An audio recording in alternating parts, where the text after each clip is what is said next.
بسم الله الرحمن الرحيم بسم الله الرحمن الرحيم الحمد لله رب العالمين والصلاة والسلام على أشرف المرسلين ونشهد أن لا إله إلا الله ونشهد أن محمدا عبده ورسوله وخليله وصفيه وحبيبه صلى الله عليه وسلم.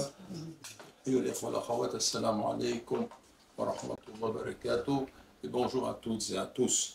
Le thème de ce soir c'est Gaza martyrisé, quelle responsabilité? D'abord, on va aborder le narratif du 7 octobre 2023.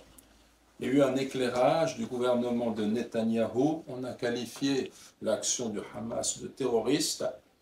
On a énuméré un certain nombre d'horreurs perpétrées par les combattants palestiniens.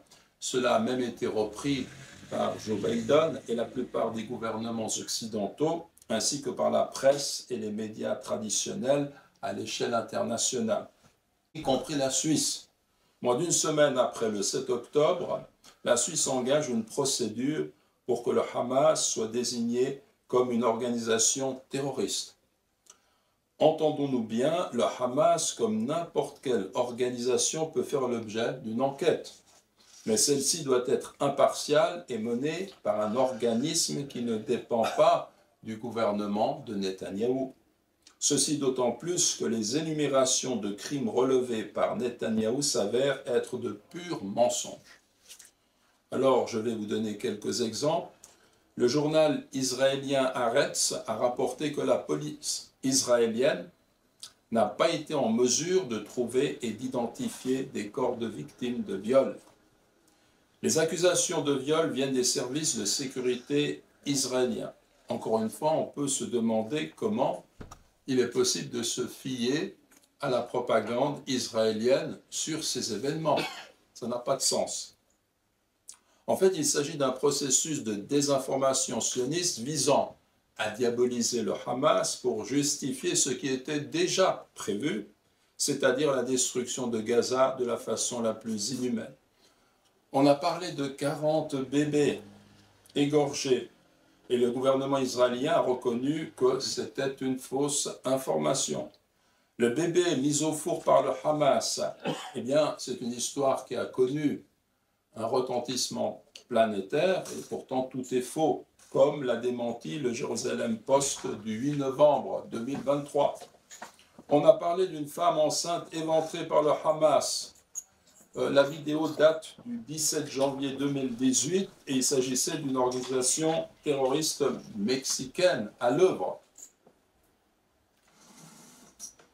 Et donc aussi, on a pu observer que la RTS, eh bien, quand elle s'est rendue sur les lieux, on l'a arrêtée à un moment donné pour lui dire « vous ne pouvez pas aller plus loin ». Tous les journalistes ont été arrêtés parce que s'ils étaient allés jusque dans les kibbutz, ils auraient vu que la destruction, que l'ampleur de cette destruction dépasse ce que pouvait faire le Hamas et qu'en fait, cela relève de bombardements de l'armée israélienne. Ça aussi, c'est quelque chose qu'on peut mettre en avant. Je recommande vivement la lecture de l'ouvrage de Jacques Beau, Opération Déluge d'El-Aqsa. Jacques Beau est colonel chef d'état-major, ex-agent des services secrets suisses. Et donc, il fait des analyses brillantes. Dans son livre, par exemple, il nous parle, à un moment donné, de la directive Hannibal.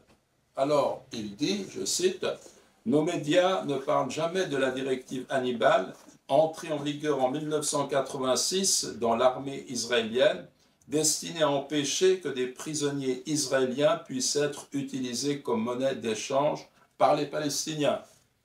Elle prévoyait que ceux qui détenaient le prisonnier devaient être détruits par tous les moyens, y compris au prix de la vie du prisonnier lui-même et des civils dans la zone. » Plus loin, un colonel de l'armée de l'air israélienne confirmera plus tard que le 7 octobre, un feu libre a été donné aux forces aériennes qualifiées de Hannibal de masse. Ça, c'est vraiment très intéressant parce que ça montre en fait qu'ils ont choisi de tout détruire, le Hamas, mais aussi avec les prisonniers.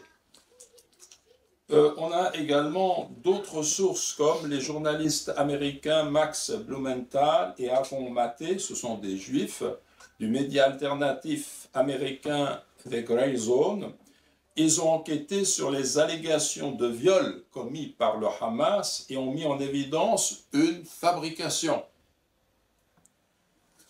Alors la vraie question qui se pose à nous, c'est pourquoi le narratif de Netanyahou a été accepté et diffusé?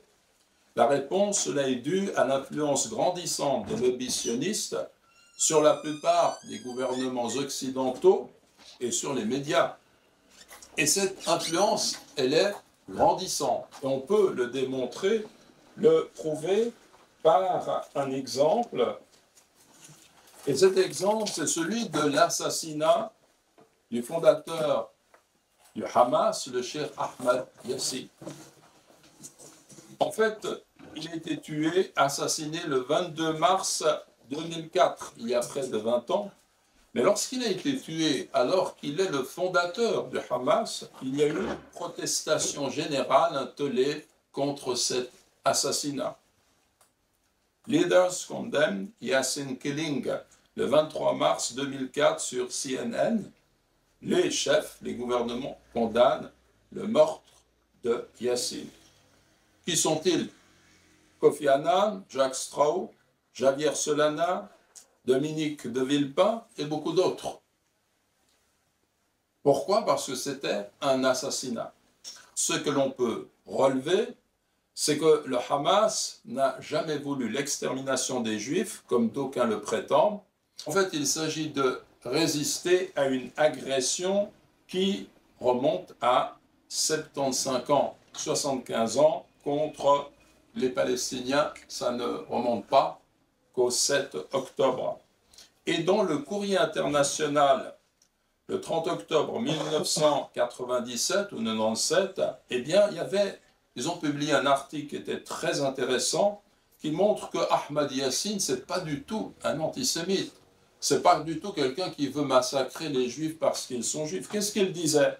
Nous pouvons, je cite Ahmad Yassin, nous pouvons vivre avec les Juifs, ils pratiquent leur religion, nous ne portons pas atteinte aux pratiquants. Et d'expliquer clairement que s'il était agressé par des musulmans, ou même des proches qui viendraient lui voler sa terre, il serait dans l'obligation de combattre. C'est pas parce que c'est le juif, parce qu'il est juif, il attaque, qu'il va réagir. Non, toute personne venant voler sa terre, eh bien, il y a un droit de légitime défense contre l'agresseur, le droit de combattre dans la dignité.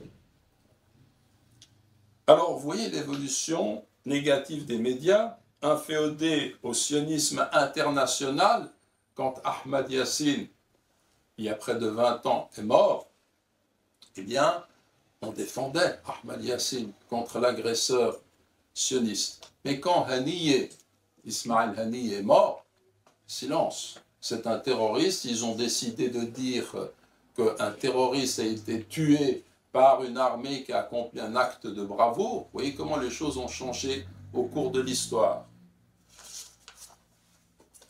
Il y a un autre élément dont on peut parler, c'est l'UNRWA, l'agence de l'ONU pour les réfugiés palestiniens.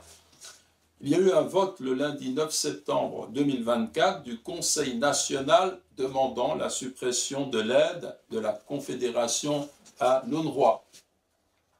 Et on a prétexté, d'ailleurs selon la majorité bourgeoise emmenée par l'UDC, qu'il serait possible d'avoir affaire à d'autres organisations pour aider la population palestinienne sur le terrain.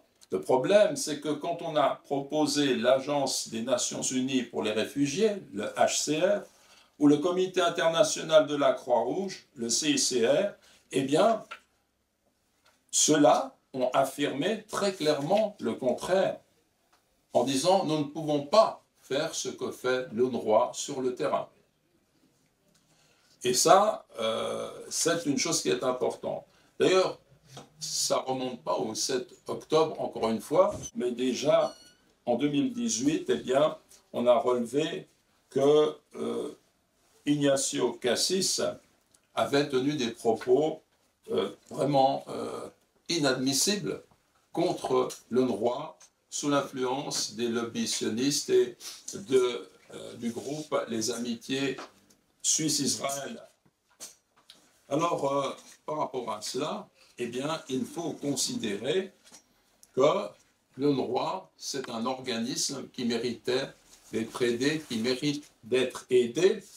On l'a accusé d'avoir, Israël a accusé cet organisme d'être de connivence avec le Hamas, mais la réalité, comme l'a montré l'ancienne ministre française Catherine Colonna, elle a fait une enquête, eh bien, elle a montré que les allégations israéliennes ne reposent sur aucun fondement. Alors, au niveau de la Suisse, le 5 juin 2018, Ignacio Cassis a dit au sujet de l'agence onusienne pour les réfugiés qu'elle est un obstacle à la paix au Proche-Orient. Il a dit au sujet de l'UNRWA que, eh bien, cet organisme est devenu aujourd'hui une partie du problème. Et il a ajouté avoir de la compréhension pour les États-Unis qui ont annoncé qu'ils mettraient fin à leur participation sous l'impulsion de Donald Trump. Mais, bien entendu, lorsqu'il a avancé ses propositions, il y a eu un tollé au niveau de la Suisse, et puis plus tard, le 5 juin 2018, il est revenu sur ses propos. Je cite, « l'UNRWA, agence de l'ONU pour les réfugiés palestiniens, joue un rôle clé pour maintenir la stabilité dans la région et pour le combat contre la radicalisation », indique Ignacio Cassis dans une réponse officielle adressée à plusieurs parlementaires, principalement de gauche. Vous voyez l'hésitation, il est revenu sur ses propositions et on sait que le Conseil fédéral a accepté de donner 10 millions, mais pour l'instant rien n'est fait. Et au lieu de 20 millions, et on sait qu'au niveau du Conseil fédéral, il y a 3 conseillers qui étaient pour, 3 contre, et au milieu on a M. Cassis, et puis ils ont décidé de passer de 20 millions à 10 millions, mais tout est bloqué, et vous allez voir pourquoi. Alors, où l'on retrouve les valeurs suisses, c'est auprès de l'ancien conseiller fédéral Joseph Deiss. Il vient d'écrire un livre, Rupture, plaidoyer pour une dynamique de la paix. Il a été interrogé par Frédéric Kohler, du journal Le Temps, et il a expliqué quelle est sa position par rapport à ce qui se passe. Je vais vous citer l'une de ses réponses. « Nous avons suffisamment d'informations pour juger que nous sommes face à une tragédie incommensurable, horrible. Des centaines de milliers de gens sont affamés. » Il parle de Gaza. « L'une des fiertés de la Suisse, ce sont les conventions de Genève. Son article 55 devrait prévaloir. Il stipule que dans toute la mesure de ses moyens, la puissance occupante a le devoir d'assurer l'approvisionnement de la population en vivres et en produits médicaux.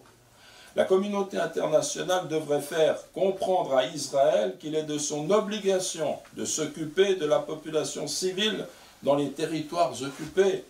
Pour rappel, Israël a été le 7e pays à ratifier ces conventions. » Et en fait, lui-même, il observe que seul l'UNRWA peut accomplir certaines missions à Gaza et aider ces populations. Personne d'autre. Il relève la chose, mais j'aimerais citer la conclusion de cet article parce que, de façon judicieuse, Frédéric Kohler pose cette question. La Suisse est l'un des rares pays à ne pas reconnaître l'État palestinien à l'ONU et le seul pays donateur avec les États-Unis à couper les vivres à l'UNRWA. Faut-il craindre un dégât d'image international? Alors, réponse de l'ex-conseiller fédéral qui dit « Notre image auprès de qui? Je raisonne d'une autre manière. Ce que nous faisons là est-il conforme à notre honneur? Lorsqu'on voit la misère de la population à Gaza et dans les colonies, on ne peut pas avoir de doute. » Il cite Antoine de Saint-Exupéry. Être homme, c'est être responsable. C'est connaître la honte face à une misère qu'on croyait ne pas dépendre de soi. Fin de citation. Alors il dit enfin, écoutez bien ces paroles, parce que ça c'est la Suisse. Ça c'est la Suisse que nous connaissons, avec ses valeurs humanistes. Je me sens personnellement responsable. Que puis-je faire? J'ai écrit un livre, c'était plus fort que moi. Nous devons tous nous sentir responsables. Donc il parle d'une responsabilité devant le drame qui se produit à Gaza. Notre Parlement devrait se sentir responsable. Voilà l'honneur d'un pays. Très bien. Alors, question, qu'est-ce qui a conduit la Suisse à s'écarter de ses principes et de sa neutralité au niveau de la question palestinienne? Réponse, l'influence des lobbies sionistes. Et là, j'ai deux références que je peux vous donner. L'une, c'est un article paru dans Le Temps le 30 avril 2024.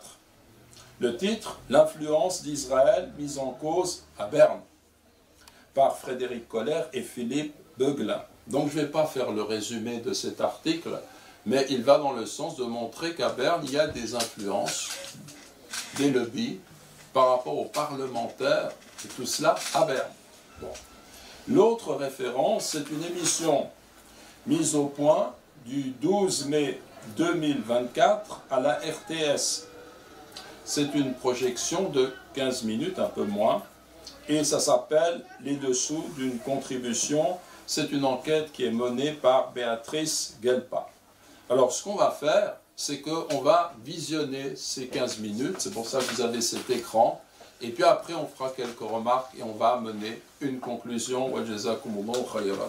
Cette émission-là, elle est remarquable parce que vous allez voir comment il démontre le processus de l'influence des lobbies sur les parlementaires.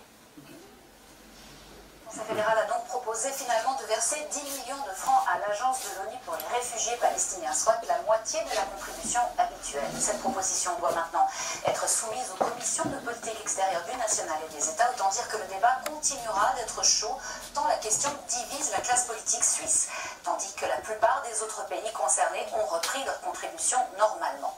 Qu'est-ce qui se cache derrière autant de tergiversations? Béatrice Guelpa a enquêté. Ils n'en peuvent plus de voir ces images et l'inaction du gouvernement suisse.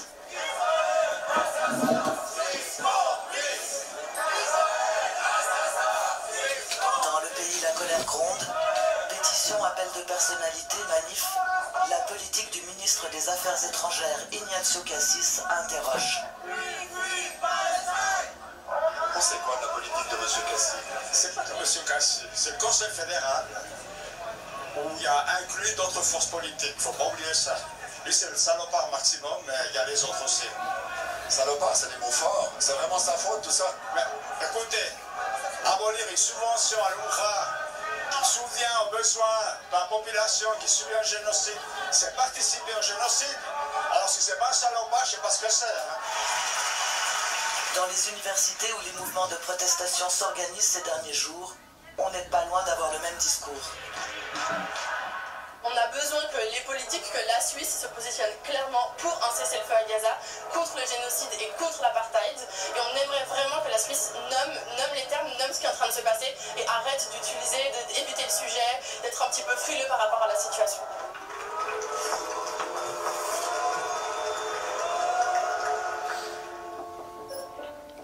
Depuis des mois, la Suisse tergiverse. Faut-il, oui ou non, verser la subvention de 20 millions pour l'UNRWA, l'agence onusienne qui gère le quotidien de millions de Palestiniens, notamment à Gaza? Mercredi, le Conseil fédéral s'est enfin exprimé par le biais d'un communiqué. Nous avons adressé une demande d'interview au conseiller fédéral Cassis. Il a préféré confier cette mission à son porte-parole.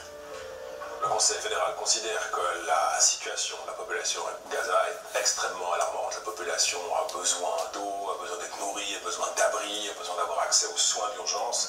Il n'y a pas d'alternative, seulement l'UNRWA peut faire face à cette crise humanitaire, raison pour laquelle le Conseil fédéral a décidé d'allouer 10 millions à l'UNRWA pour ses objectifs d'urgence. Si on lit bien votre communiqué, il s'agit d'une intention. Il s'agit d'une intention, effectivement, puisque le Parlement, en décembre de l'année dernière, a décidé pour toute dépense du département fédéral des affaires étrangères sur des questions humanitaires dans la région du Proche-Orient d'être consulté. Donc la consultation aura lieu suite à cette décision, donc on va encore consulter les deux commissions de politique extérieure pour avoir une décision finale. Concrètement, ces 10 millions, ils vont arriver quand à Gaza? Ces 10 millions, ils vont arriver lorsque on aura passé la procédure de consultation. Autant dire que ce n'est pas pour tout de suite. Depuis des semaines, Parlement et Conseil fédéral se renvoient la balle sur ce dossier. Raphaël Mahin, qui fait partie de l'une des commissions parlementaires consultées sur le sujet, a suivi toutes les étapes.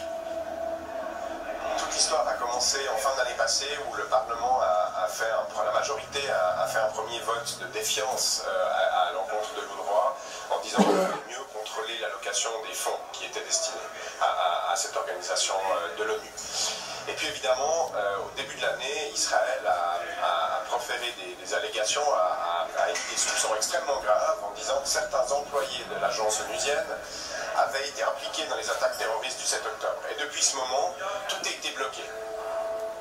La Suisse est le dernier pays avec les États-Unis et la Grande-Bretagne à ne pas avoir encore débloqué sa contribution pour l'UNRWA. Le 22 avril, l'ancienne ministre française Catherine Colonna publiait pourtant un rapport soulignant qu'Israël n'avait pas pu fournir la preuve de ses accusations, tout en préconisant une cinquantaine de mesures d'amélioration. Thank you. Il y a 10 jours, Philippe Lazzarini, le patron de l'UNRWA, originaire de La Chaux-de-Fonds, était en Suisse pour plaider sa cause. Ce jour-là, il s'apprête à rencontrer Ignazio Cassis pour la première fois depuis le début du conflit. Dans le train qui l'amène à Berne, il tente de décrypter les subtilités de la politique suisse avec son assistante. Est-ce que c'est une décision du Conseil fédéral parce que c'était au Parlement, puis c'est parti en commission et c'est revenu au Conseil fédéral? Ça ne devrait pas être une prérogative du ministre normalement? De ce que j'ai compris, il y a 3 ministres qui sont pour, 3 ministres qui sont contre, et il y a Cassis qui est au milieu qui doit finalement faire l'arbitrage. Vous êtes suisse, vous êtes à la tête d'une agence qui est quand même passablement critiquée en Suisse en ce moment. C'est douloureux. Ce qui est douloureux, c'est le positionnement politique de la Suisse, ou du moins d'un certain nombre de politiciens qui soutient et promeut en fait le narratif actuel du gouvernement israélien. Le gouvernement israélien est très clair par rapport à ça. Ils ne veulent plus UNRWA parce qu'ils pensent que UNRWA perpétue la question du statut de réfugié.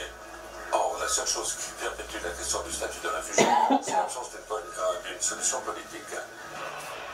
Mais juste avant la rencontre avec le ministre, il reprend sa posture de diplomate conciliant. Vous êtes prêts? Un gros enjeu? Je pense que l'enjeu, c'est de solidifier la relation et le partenariat entre la Suisse et l'UNRWA. Donc c'est ça l'enjeu. Et je pense que ça, c'est effectivement important. Et ce n'est peut-être pas gagné, parce qu'en Suisse, ces attaques contre l'UNRWA ne sont pas nouvelles. Depuis 2013, on a compté pas moins de 29 interpellations, motions, postulats, questions au Parlement qui visent à remettre en cause son existence. Des textes qui viennent quasi tous de parlementaires membres du groupe d'amitié Suisse-Israël. C'est l'un des groupes les plus importants du Parlement. Il compte 38 membres. Il y en a seulement 8 dans le groupe d'amitié avec la Palestine. Le but du groupe Suisse-Israël est clair, défendre les positions politiques israéliennes. Jusqu'à l'année dernière, ce groupe était présidé par Erich von Siebenthal. Israel, Gottes Volk, hat das Recht zu leben und wird überleben. Un UDC d'obédience évangélique sur la ligne des fondamentalistes chrétiens américains qui soutiennent Israël pour des raisons religieuses. Comme eux en 2012, lors d'une manifestation en soutien aux colonies, il appelait à reconnaître Jérusalem comme capitale. Plusieurs autres membres de ce groupe d'amitié sont sur cette ligne. Face à eux, le groupe Suisse-Palestine, dirigé par le socialiste Carlos Sommaruga. Depuis 2013, il y a 29 interpellations, motions, questions, postulats qui ont été déposés pour attaquer l'UNRWA. Toutes viennent quasiment de ce groupe Amitié Suisse-Israël. Oui, ça montre bien qu'en fait ce groupe est là pour organiser une attaque politique systématique contre l'UNRWA et faire en sorte que le discours critique à l'UNRWA ensuite perle dans l'ensemble du Parlement. En 2020, l'ambassade suisse à Tel Aviv mettait déjà en garde l'administration dans une note confidentielle contre les opérations d'influence menées par Israël. L'Assemblée fédérale constitue une cible de choix, notamment à travers le groupe d'amitié Suisse-Israël. Ce document montre que le gouvernement israélien finance à coups de millions des ONG qui œuvrent notamment à décrédibiliser l'UNRWA. Parmi les agences citées dans cette note, UN Watch, une association qui n'a rien à voir avec l'ONU. Cette organisation pro-israélienne qui a des bureaux à Genève se bat depuis des années contre l'UNRWA, qu'elle accuse d'être totalement inféodée au Hamas. C'est son directeur que la commission politique extérieure du Conseil national a choisi d'entendre comme expert, pas plus tard que la semaine dernière. J'ai raconté qu'on a un Suisse qui est chef de l'UNRWA, M. Lazzarini, il est porte-parole, et c'est très impressionnant. Par contre, il n'est pas le vrai chef de l'UNRWA. Le vrai chef de l'UNRWA, c'est vraiment des gens comme Souheil Al-Hindi. Souheil Al-Hindi, c'est un enseignant, chef d'une école à Gaza, qui était chef du syndicat de tous les enseignants, de tous les employés de l'UNRWA à Gaza. Et c'est aussi un membre élu du Politburo de Hamas, le bureau politique de Hamas, quelqu'un qui actuellement soutient ouvertement les atroces de 7 octobre. L'homme qu'il a invité à parler dans cette commission, c'est lui, Pierre-André Page, ancien agriculteur fribourgeois, qui a priori semble assez loin du Proche-Orient, mais qui est membre du groupe d'amitié Suisse-Israël. Comment vous connaissez UN Watch? Je ne connaissais pas du tout.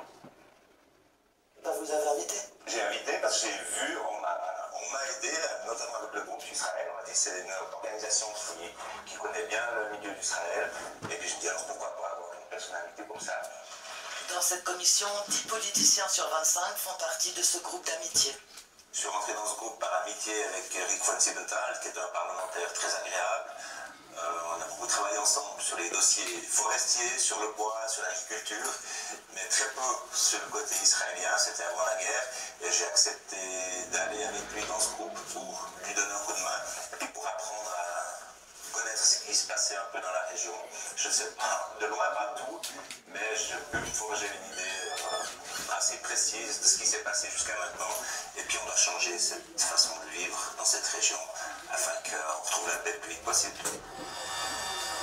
Dans ce groupe d'amitié Suisse-Israël, on trouve une autre personne. Ignazio Cassis en a été son vice-président, et à peine élu conseiller fédéral, il ciblait déjà l'UNRWA. En 2018, au retour d'un voyage en Jordanie, il déclarait dans un journal « En soutenant l'UNRWA, nous maintenons le conflit en vie. Longtemps, cette organisation a été une solution. Aujourd'hui, elle fait partie du problème. »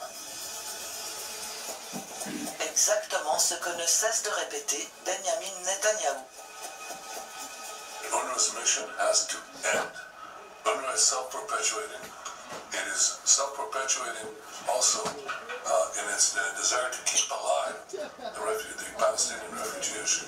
And we need to get other UN agencies and other aid agencies replacing UNRWA. Monsieur Cassis, il a été vice-président en faveur de ce groupe Suisse-Israël, c'est juste? Entre 2011 et 2017. Dans quelle mesure est-ce que ça teinte la politique du DFA aujourd'hui? Le DFA fonctionne, évidemment, il est à l'écoute du Parlement, il y a des commissions de politique extérieure, d'autres commissions. Notre interlocuteur, c'est effectivement le LA parlementaire. C'est que le rôle des lobbies, ils sont à l'extérieur du Parlement, et puis selon leur groupe d'intérêt, etc., ils font passer des informations auprès des parlementaires. Ensuite de ça, les parlementaires, eux, filtrent l'information ou non, c'est égal. Ce qui est important pour nous, c'est que nous avons un parlementaire en face de nous. Où il s'informe, comment il s'informe, ça, c'est son affaire.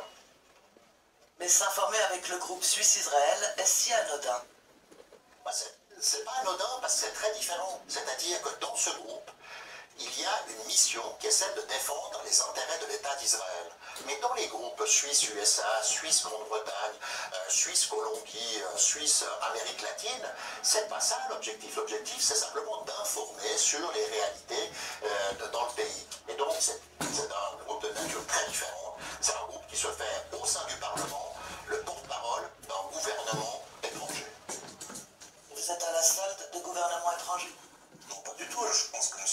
Somaruga est à la solde de la Palestine et de l'ONU. Donc finalement, c'est un peu facile comme accusation et ça me fait un peu sourire. Reste que ce groupe d'amitié semble en tout cas perméable à toutes sortes d'influences. La Écoutez motion bien présentée maintenant. en octobre pour interdire le Hamas est un simple copier-coller du communiqué de la Fédération suisse des communautés israélites. Mais là, sur cette motion, ça vous gêne pas, vous, de reprendre un communiqué mot pour mot? Alors, je ne savais pas que c'était un copier-coller, mais je pense qu'il a beaucoup de contacts avec Israël. Il leur rendait de nos coups de main pour le rédiger.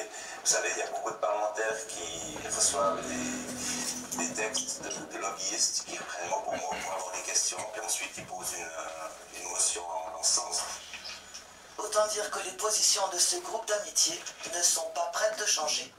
Mercredi, le Conseil fédéral a décidé de verser ces 10 millions d'aides d'urgence pour Gaza. Ça va repasser en commission. Vous allez dire oui? Alors non, je vais dire non, parce que finalement, on ne veut pas financer l'UNRWA avec la situation actuelle où il y a des liens avec Hamas. Donc M. Cassis nous a promis lors de la dernière séance que chaque fois qu'il y aurait des nouveaux montants prévus pour financer l'UNRWA, il viendrait en commission. Donc là, on ne va pas l'accepter. On veut que cet argent aille pour l'aide humanitaire dans la région, pour soutenir la Palestine et Gaza dans cette situation catastrophique dans laquelle ils vivent. Mais pas à l'UNRWA. Mais pas à l'UNRWA. En Suisse, on s'écharpe pour 20 millions. En attendant, à Gaza, on meurt.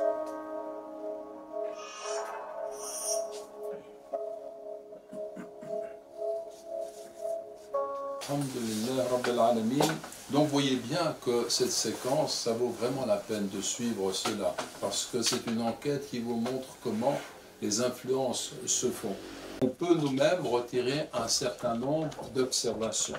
D'abord, nous ne nous allions pas aux insultes, à ce type de comportement. Vous avez vu que dans l'émission, lors d'une manifestation, quelqu'un s'en est pris, un conseiller fédéral. Ce registre des insultes, pour nous, on ne l'applique pas du tout. On est toujours dans la perspective du dialogue. Ensuite, vous avez vu les questions que posent les étudiants et les étudiantes. Et puis, ce qu'ils ont parfaitement compris dans les universités, c'est qu'il y a une forme de complicité dans tout cela et que le silence tue. Également, voyez à quel point il y a une influence du groupe d'amitié Suisse-Israël. Ils sont 38 membres, beaucoup plus que le groupe Amitié avec les Palestiniens, ou le groupe Amitié Palestine, ils sont 8. Et vous voyez que les propos de Netanyahou au sujet de l'UNRWA sont repris exactement par Ignazio Cassis, les mêmes propos. Or, il est vrai qu'on peut dire avec le point de vue de certains conseillers ou députés que ce groupe est porte-parole au sein du Parlement d'un gouvernement étranger, comme cela a été très clairement dit. Vous voyez comment cette motion en octobre 2024 pour interdire le Hamas est un simple copier-coller du communiqué de la Fédération suisse des communautés israélites, encore une fois. Et donc, une enquête pourrait être souhaitée qui ferait suite à celle-là, à savoir quels avantages reçoivent les parlementaires qui s'alignent sur les positions israéliennes alors qu'à Gaza, la population est massacrée. Cela, ce n'est pas digne de la Suisse.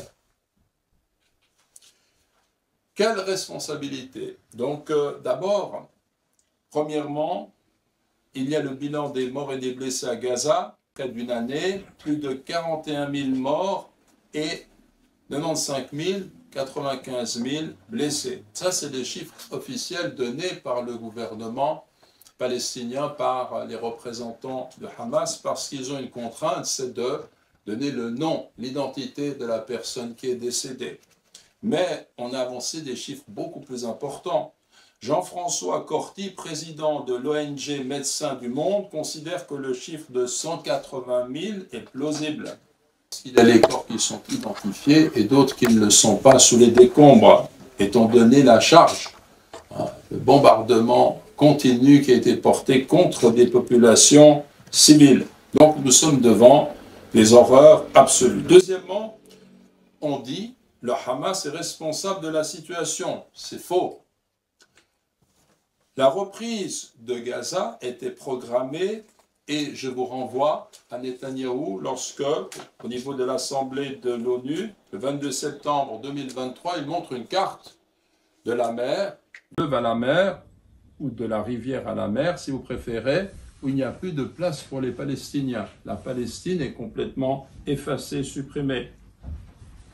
Donc en réalité, les responsables de tout cela, ce sont les occupants qui poursuivent un programme de colonisation et non pas ceux qui agissent selon le principe de la légitime défense. Et là, on a affaire à une logique inversée. Pour ceux qui disent tout ça c'est arrivé à cause du Hamas, c'est complètement idiot.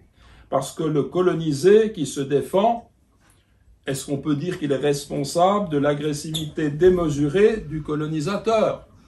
Il ne faut pas inverser les choses. À Gaza, on se défend dignement contre un agresseur et le terrorisme, c'est le terrorisme d'État, encore une fois. Troisièmement, au niveau de l'ONU, alors il y a des points positifs. Antonio Guterres, par exemple, quand il y a eu le 7 octobre, il a dit, c'est pas seulement le 7 octobre, il faut replacer tout ça dans son contexte. Il avait raison. Cela a occasionné un tollé général contre lui venant des lobbies sionistes. Et puis, on a également le fait que les États qui ont considéré que le Hamas est une organisation terroriste ne sont pas vraiment très nombreux. Ils ont du poids, comme les États-Unis, comme le Royaume-Uni et d'autres. Mais la majorité des nations ne considèrent pas le Hamas comme une organisation terroriste. Donc la Suisse n'a aucune raison de s'aligner sur cette position minoritaire à l'échelle mondiale.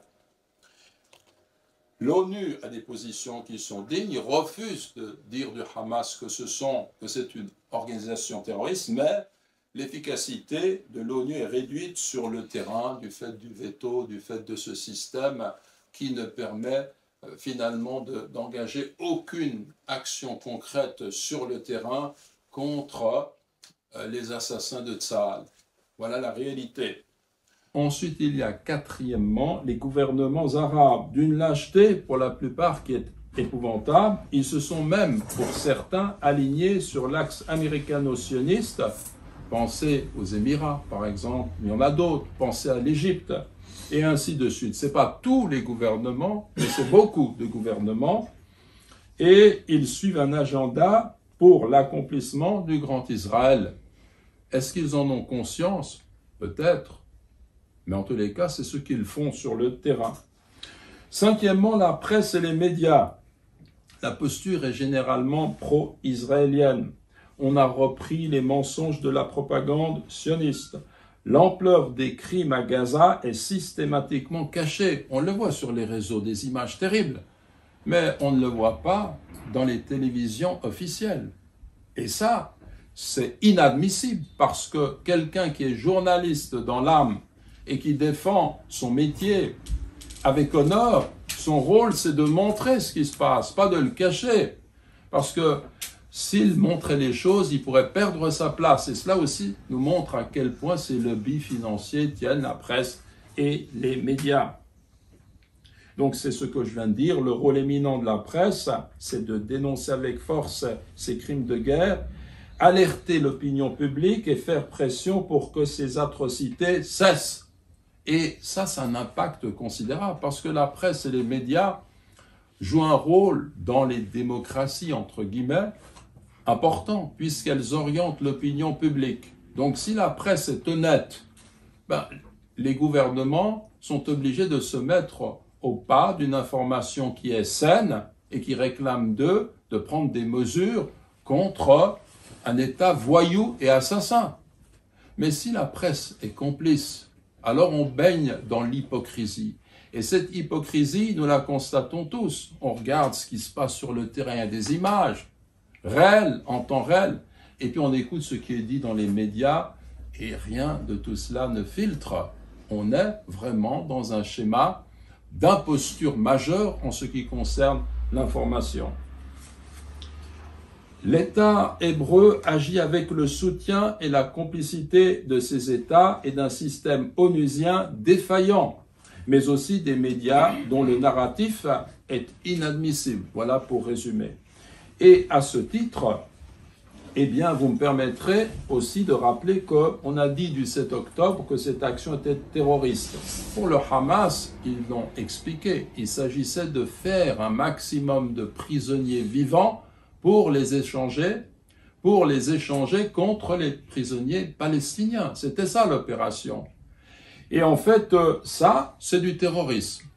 Alors qu'ils sont dans une prison à ciel ouvert, qu'ils vivent en voyant le projet sioniste s'accomplir un peu partout dans les territoires occupés, à Gaza aussi, par des pressions continues, et on voudrait qu'ils se taisent, alors que quand ils résistent, ce sont des terroristes. Par contre, depuis près d'une année, il y a eu des massacres de masse de civils. On utilise l'intelligence artificielle pour cela. Il y a un article paru le 13 septembre 2024 dans Le Temps. À Gaza, l'IA détermine les cibles à abattre. C'est complètement monstrueux parce que quand vous regardez, eh bien, l'IA aurait permis aux militaires israéliens d'identifier 37 000 cibles potentielles censées être des membres du Hamas. Il y a un taux d'erreur de 10% par rapport à l'intelligence artificielle. Cela signifie qu'on peut admettre 15 morts civiles pour un membre de bas rang, donc du Hamas, et une centaine pour un cadre du Hamas. Donc tout ça est fait selon des données qui dépassent l'être humain. Des renseignements, des informations, et puis les appareils se dirigent, et on estime que si ils déterminent la présence d'un membre important, un cadre du Hamas, on peut envoyer justement une décharge qui va toucher 100 civils. C'est tout à fait acceptable. L'autre chose, c'est que vous avez entendu parler des explosions simultanées de milliers de beepers au Liban. Et ça, c'est une action qui est menée contre des civils. Une fillette meurt, des gens meurent, tout d'un coup ça explose. Mais c'est l'horreur. Et ça touche des civils. Et cela, personne n'est capable de dire que c'est du terrorisme d'État. Avec les massacres de masse, avec toutes ces... Ils utilisent du phosphore blanc, beaucoup d'armes sophistiquées, nouvelles, qu'ils utilisent sur le terrain, puisqu'ils considèrent que les Palestiniens sont des animaux. On peut faire des expériences avec les animaux. Et quand on voit ces réalités-là, on a affaire à un État voyou, assassin, et il aurait fallu qu'il soit mis au pas, qu'il y ait un embargo immédiat sur les armes. Mais au contraire, on fournit encore des armes. Donc ça, c'est aussi un point qui est important. J'ai ici, par rapport à la question des armes, la Suisse, est-ce qu'elle est impliquée dans les armes? Alors, vous avez un article paru dans la Tribune de Genève du 23 août 2024. Israël, le titre, Israël combat avec du matériel roman à Gaza. En fait, il s'agit, beaucoup d'élus helvétiques ont bondi lorsqu'ils ont appris que la Suisse exporte vers Israël du matériel à double usage, à des fins civiles, mais aussi à des fins militaires. Donc, qu'est-ce que ça veut dire finalement? L'intérêt économique et financier est là, impose sa loi, même si au bout de la chaîne, on massacre des enfants. Donc ça veut dire que nous, musulmans, au milieu de tout cela, nous avons une mission, c'est de rappeler les êtres humains au respect de la vie humaine, au respect de la vie de ceux qui ont le droit de progresser librement là où ils sont, sur leur territoire. Et nous, en tant que musulmans, ce message-là, c'est un message qui est libérateur parce qu'il vise la destruction du veau d'or. Et le symbolisme du veau d'or, ce n'est pas seulement ce qui a été dans le passé le fait d'adorer une statue. C'est l'argent, c'est le symbole de l'argent qui va motiver, qui va dominer, qui va imposer par les lobbies, par toutes ces combines-là. Et ça ne sent pas bon, ces combines. Parce qu'on sait très bien qu'au bout de la chaîne, eh bien, on laisse des gens mourir de faim. L'UNRWA s'occupe de 5 millions de réfugiés. Et le parlementaire, là, il vous dit très simplement, membre de l'UDC, non, il faut qu'on coupe, on n'admet pas. Pourquoi? Parce que le gouvernement de Netanyahou a simplement dit, eh bien, ils sont liés aux actions du 7 octobre, etc., bien que tout cela ait été démenti par les enquêteurs. Vous voyez, on en est où? Ça devient complètement aberrant. Alors, je termine par cette conclusion. D'abord, il faut souligner le désarroi de nos compatriotes et concitoyens juifs. Beaucoup vivent très difficilement ce qui se passe. Ils sont sensibles à la souffrance des Palestiniens. Ils n'admettent pas ce que fait le gouvernement Netanyahou. Et à ce titre, nous devons toujours distinguer le sionisme du judaïsme. Nous devons considérer que l'antisémitisme est l'allié objectif du sionisme. Parce que quand les gens ne sont pas bien dans un pays du fait que l'antisémitisme sévit, eh bien ils vont se regrouper là où ils peuvent vivre ensemble. Historiquement, ça a toujours été un allié. Et en fait, nous faisons la distinction et nous remarquons qu'un colon armé avec une kippa visant des civils, expropriant des familles, ne représente pas le judaïsme. Et nous devons tous être contre l'antisémitisme. L'antisémitisme, c'est une réalité qui grandit. Et nous, musulmans, nos critères, ce n'est pas de généraliser, mais c'est au contraire de distinguer, de comprendre. Nous devons, ici par exemple, défendre la communauté juive si elle est agressée parce que c'est une communauté juive. Nous devons défendre le rabbin, la synagogue, mais aussi l'église, le prêtre, la mosquée, l'imam, les libres penseurs. Nous défendons, nous disons, dans la République, nous sommes dans un espace de dialogue. Ensuite, il faut considérer nos positions. Par rapport à là-bas, nous disons que la résistance est légitime, y compris armée, et on renvoie à la résolution de l'Assemblée générale des Nations unies 45-130. Donc il dit que ceux qui sont colonisés ont le droit à la résistance, y compris avec les armes.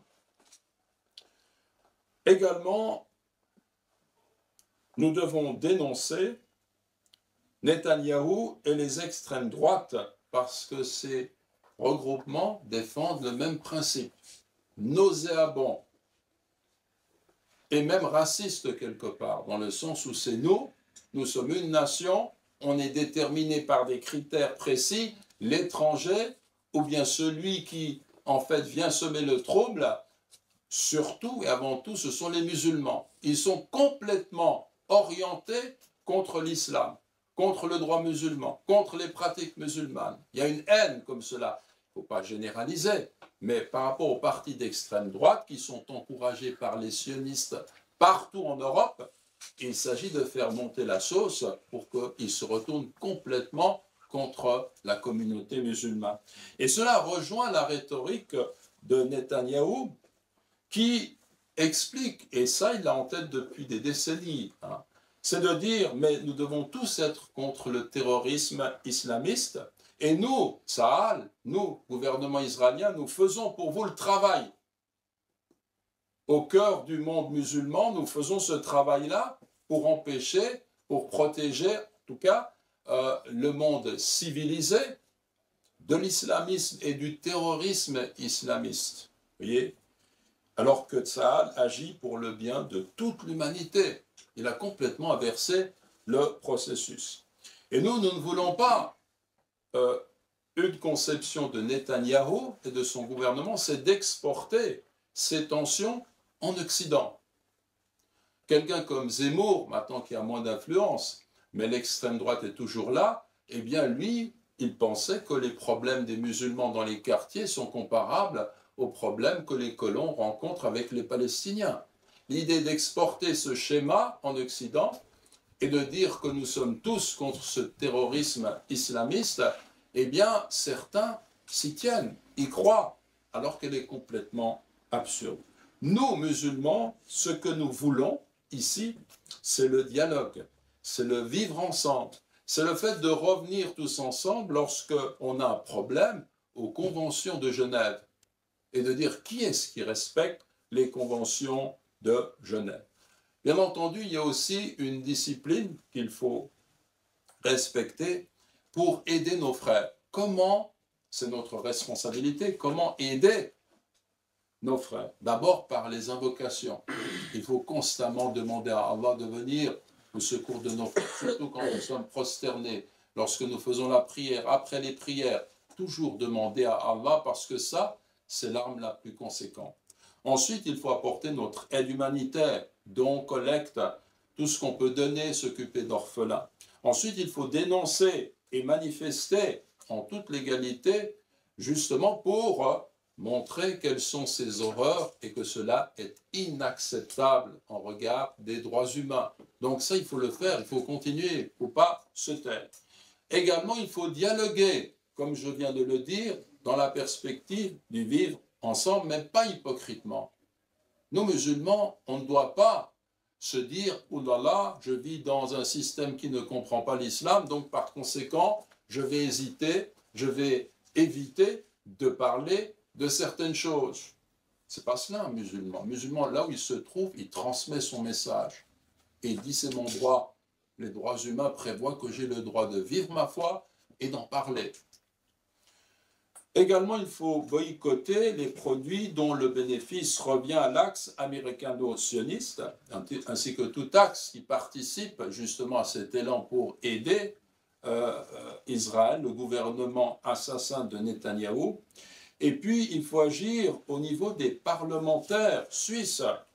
Donc, vous voyez, il y a un lobby sioniste, mais nous sommes curieusement absents. Nous ne sommes pas vraiment dans le système suisse. Il faut le comprendre. Il faut commencer à se dire, mais comment nous pourrions, nous, musulmans, avoir justement des gens qui s'expriment au nom des intérêts du peuple palestinien de façon beaucoup plus évidente.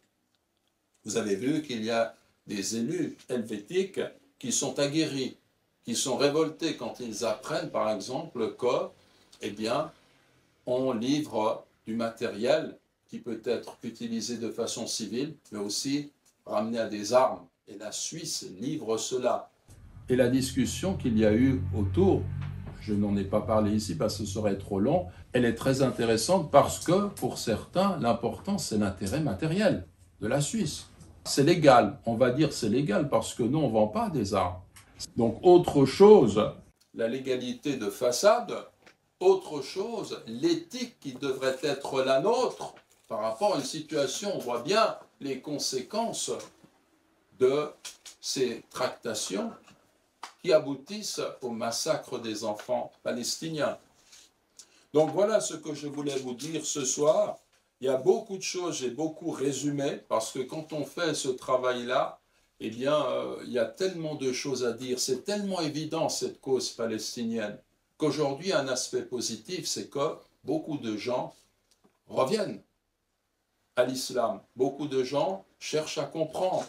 Beaucoup de gens commencent à deviner que le seul rempart contre la barbarie sioniste, qui est internationale, qui agit au niveau international, c'est pas la gauche, c'est pas les communistes, c'est pas telle ou telle tendance. Le seul rempart aujourd'hui, c'est l'islam.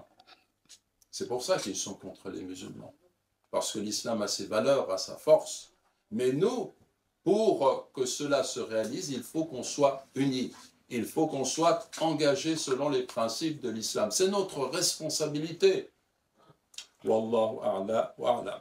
Merci pour votre écoute. Maintenant, il nous reste un peu de temps pour un échange avant la prière de Aïcha, Inch'Allah. Qu'avez-vous pensé de la séquence là, de mise au point qu'on a passée? Qu'est-ce que vous en avez pensé? Moi, j'ai trouvé ça extraordinaire. Je veux dire qu'il y a quand même un paradoxe. La télévision suisse, à travers les informations, je suis très souvent révolté. La façon dont ils présentent les choses, toujours en revenant à Israël qui est touché depuis le 7 octobre. Voilà, cette façon-là, elle est révoltante. Mais parfois, tout d'un coup, on a une journaliste ou quelqu'un qui émerge pour poser la bonne question. Et cela nous permet de voir qu'ils comprennent ce qui se passe. Tout le monde comprend ce qui se passe, en réalité. C'est de l'hypocrisie. Wallahu a'la a'lam. J'ai interrompu quelqu'un qui voulait peut-être s'exprimer et dire ce qu'il pense. Oui, mon frère, tfaddal. Salam alaikum. C'est toujours important de voir... Tu peux élever un peu la voix. c'est toujours évoquant de voir ce genre de documentaire, parce que on se rend compte qu'ils savent ce qui se passe, peut-être plus que nous-mêmes. Il y a un ancien ministre de la Défense israélienne, je crois en 1700, je ne me rappelle plus de son nom, qui disait à une journaliste française, on va finir un jour par détruire la Palestine. Et la journaliste lui disait, vous n'avez pas peur de dire des choses comme ça au monde entier, tout c'est tout. Il dit non, parce que les musulmans ne lisent pas, ils n'apprennent pas. Et même s'ils lisent pour apprendre, ils finissent par oublier. Donc moi je pense que s'unir aujourd'hui pour ce genre de combat, c'est très difficile parce que on ne connaît pas notre religion, on n'est pas formé, on n'est pas unis. C'est un petit groupe qui finisse par unir des centaines de personnes, des continents, des pays. Et nous qui sommes plus de 2 milliards, on n'arrive pas à s'unir pour ce petit groupe. Comme on n'est pas formé, comme on ne connaît pas notre religion, ben on est spectateur de tout ce qui se passe au fait. C'est en quelque sorte notre faute. Oui, c'est intéressant ces remarques, parce qu'elle entre tout à fait dans le cadre de l'exposé où je dis quelle responsabilité. Donc ce que tu dis là entre dans la continuation de mon exposé, ça apporte des éléments intéressants, une réflexion. Ne serait-ce que le fait de se dire, moi musulman, moi musulmane, je vois ce qui se fait contre les musulmans, contre le monde musulman, contre nos frères palestiniens, nos sœurs. Et est-ce que je vais continuer à vivre tranquillement et puis à profiter de la vie? Ça devient impossible. À un moment donné, tu te dis, non, il faut que je me réveille. Et se réveiller, ça veut dire se contraindre à suivre encore et toujours le droit chemin, la prière, tout ce qui me rapproche d'Allah, me tenir fermement au Coran, me tenir fermement à la Sunna, vivre l'islam du fond de mon cœur dans le lien que j'ai avec Allah. Je renforce ce lien qui doit être plus fort que tout autre lien. Et ensuite venir au service de mes semblables. Et donc, ça c'est un éveil. Ce qui se passe maintenant, les gens, moi j'aime beaucoup le titre de Jacques Beau, il a fait un travail monumental, et c'est quelqu'un d'extrêmement sérieux. Vous voyez le pavé que j'ai entre les mains. Déluge d'El-Aqsa, la défaite du vainqueur. Le sous-titre est très intéressant, parce que ce qui se passe aujourd'hui, du fait de ces atrocités, c'est un éveil de la conscience. Des musulmans et des non-musulmans qui s'interrogent. Et nous, cet éveil, qu'est-ce qu'on va faire? Il ne suffit pas de nous dire, bon, les musulmans sont divisés, dispersés, etc. Il faut se dire, je m'engage moi-même à aller dans le sens de cette renaissance. Tout individu doit lier son action à une renaissance qui comprend 3 dimensions. La première, c'est la sincérité. Je me lie à Allah, je vis pour Allah, j'aime Allah de tout mon cœur et je comprends que le plus important dans cette vie, c'est d'être avec lui dans la soumission, dans l'adoration, dans l'amour, autant de choses qui occasionnent en moi, qui mettent en moi cette joie, ce bonheur réel, la sincérité. Deuxièmement, le savoir, c'est-à-dire que l'islam repose sur la connaissance. Donc je me dis, je me forge intellectuellement, mais aussi au niveau du cœur, et je vais acquérir des savoirs. Puis troisièmement, l'action, c'est-à-dire je vais m'engager au service de la communauté, au service des musulmans, mais aussi de ceux qui ne partagent pas notre conviction, notre confession, et c'est de dire, je dois montrer le meilleur visage de ce qu'est l'islam, qui accueille les autres et qui dialogue avec les autres, avec un cœur qui est ouvert, mais aussi toute l'aide que je peux apporter pour des causes comme celle de la Palestine, et tout le travail que je dois faire. Sincérité, savoir et action. Voilà 3 axes. Ensuite, on a des sensibilités différentes. Tu sais très bien que, par exemple, certains groupes, parce qu'ils ont la même mentalité, préfèrent se retrouver entre eux. Il faut être très réaliste. L'union, ce n'est pas de mettre nécessairement tout le monde ensemble. Et d'ailleurs, comme je le dis souvent, ou comme je l'ai déjà dit, la Suisse est un très bon modèle pour nous du point de vue fédéral. Parce qu'on a des cantons qui sont relativement autonomes sur certaines questions, Et puis, ils sont représentés au niveau de la Confédération. Et cela, ça peut montrer une chose. Il peut y avoir diversité, sensibilité différente, mentalité différente, mais on peut trouver un mode de vie qui unit les musulmans tout en respectant les groupes. Moi, je n'ai pas besoin d'aller vers les Turcs et leur dire « mais vous êtes toujours entre vous, il faut que vous soyez avec toute la communauté ».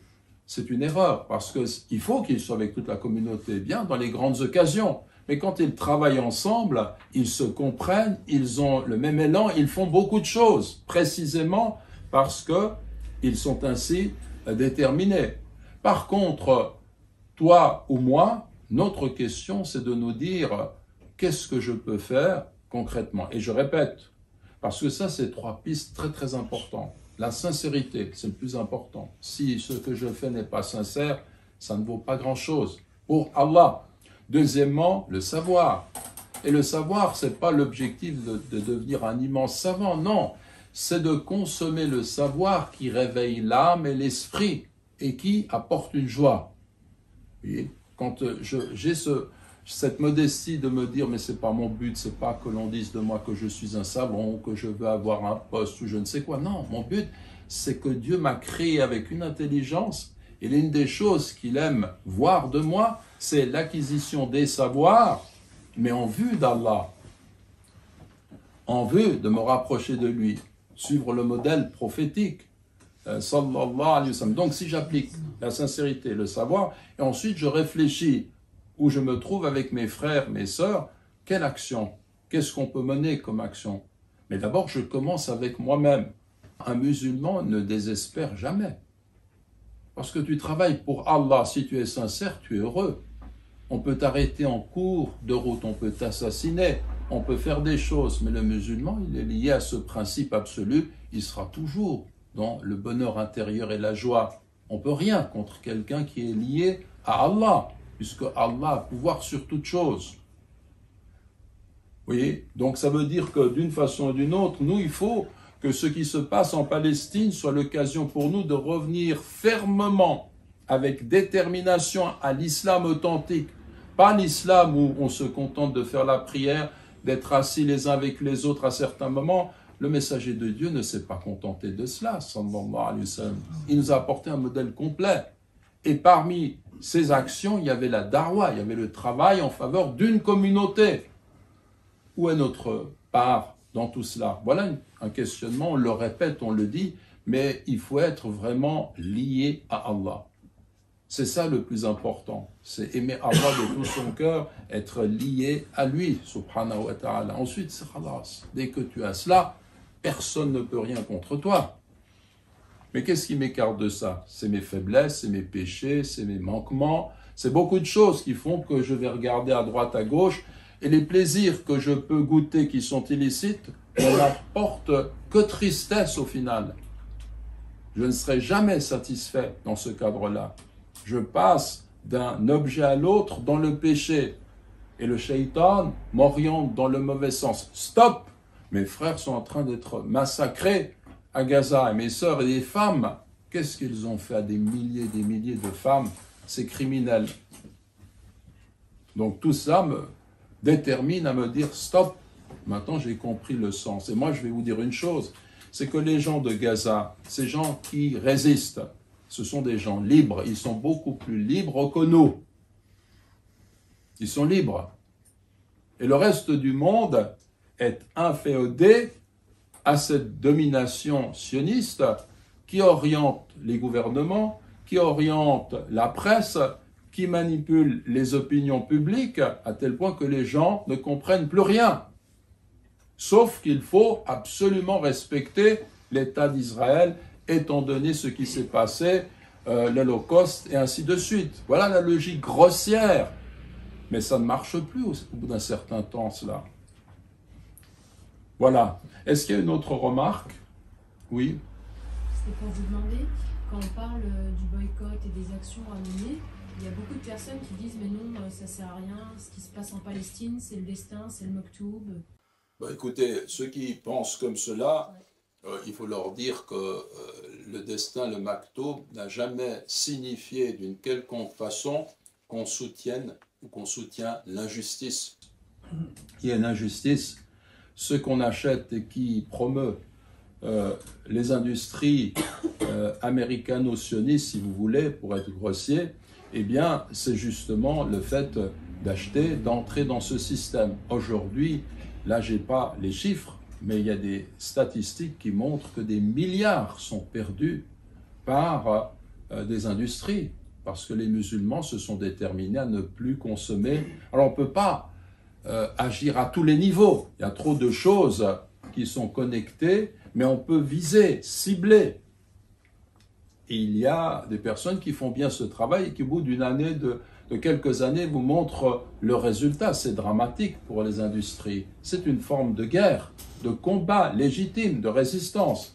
Donc il faut leur expliquer que l'attitude qui consiste à dire on ne peut rien faire, c'est le destin, c'était certainement pas l'attitude de notre prophète, sallallahu alayhi wa sallam, qui a combattu contre les polythéistes, qui a fait tout ce qu'il pouvait faire pour débarrasser l'humanité et bien du mal de la doctrine polythéiste et pour amener la lumière de l'unicité de l'islam. Nous devons tous aller dans ce sens.